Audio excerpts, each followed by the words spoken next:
What if I told you that in my class your child was going to be playing video games, that all their work would be stored in a cloud, and that they will be doing their schoolwork at home and their homework at school? Well, that future may just be closer than you think. Throughout the presentation, I'll be mentioning various resources. These are examples of how ICTs have been used in educational settings, educational research and theory. If you're interested, pause the presentation, right-click and follow the links. Of course, these resources should never replace common sense. When it comes to your child, you are the expert, not a bunch of academics. The middle years are a period of profound physical, social and emotional change for young people. I know I'm not telling you anything new here, however, from an educator's point of view, what we generally begin to see is a slip in motivation, a lack of interest in school. The implications of this are that the students who are already behind and struggling fall further behind, while your middle and high achievers just tend to coast along rather than excel. So how can we address this lack of engagement? ICTs can address this by providing students with an interactive learning experience. In this example, a Finnish teacher has developed a video game to teach students algebra. Det ligner jo mer og mer på matte etter hvert, hvor lenger du kommer. Ja. I starten er det mest sånn monster og sånn, og så blir det mer ordentlige ligninger I slutten. Now, I know you don't need me to tell you that your children find video games more engaging than maths, but how does this help them learn? Well, people learn by doing. The interactive nature of ICTs allows students to try something, receive instantaneous feedback, and then try again to achieve the task. This is an incredibly powerful process that improves engagement and motivation. Indeed, research suggests that improved motivation and engagement has a significant effect on students' learning.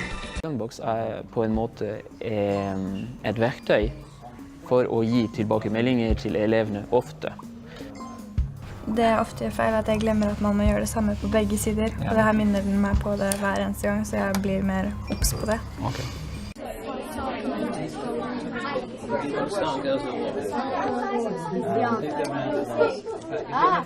So this is what learning should be like. We're watching the children focusing hard on their activity here. They're highly motivated, they're in control of what they're doing, and they are learning more intensively than they ever could if they were sitting in a whole class.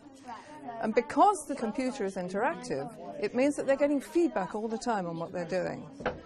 So they're able to work independently of the teacher. They get the teacher's help. The teacher sets up the whole class to enable them to figure out what they're doing.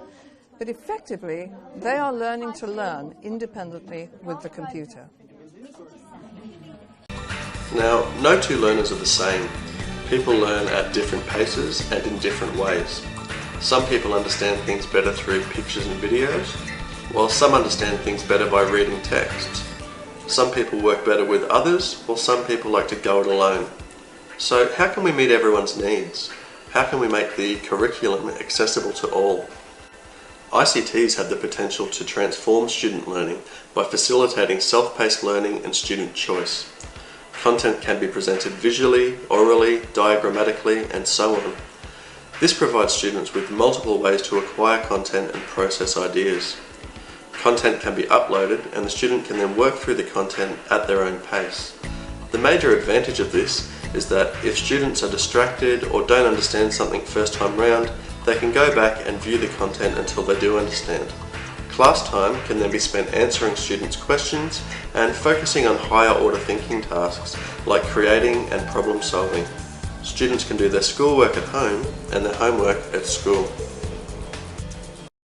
Digital pedagogy has impacted on my students in a number of different ways. The biggest difference that e-learning has made for me recently is in the way that I teach maths. The digital technology available to me has made it possible for me to cater for all levels of mathematical abilities. My maths lessons have become truly self-paced and the opportunities for extension are endless. Most of all, the kids are really enjoying taking responsibility for their own learning. Their motivation is high, they're taking risks. It's absolutely fantastic to see. As a middle years teacher, my job is to teach multiple subjects across year levels to middle years students. In the Australian curriculum, ICT is integrated across all key learning areas. The reason for this is that ICTs are now used in every part of our lives, so it makes sense that ICTs are integrated into all key learning areas at school. It makes sense that the ways kids work in school mirror the ways that adults work in the real world. An example of this is a collaborative project between Year 8 and 9 students in Sydney and Queensland. The project utilised a piece of software called OneNote, which allowed students to work collaboratively irrespective of distance. This video also illustrates how OneNote has been used to enhance students' learning.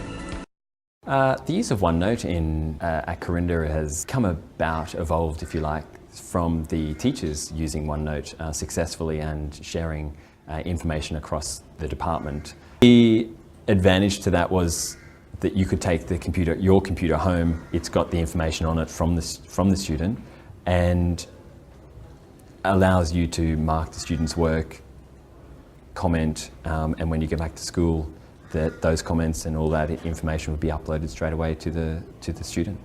It's very useful so that we don't have to wait for everything to be done. We can just, once we get to school, just sync it and get all the work that we're going to do today and get prepared for that. It's simple to use, it's effective, it's instant, it updates regularly.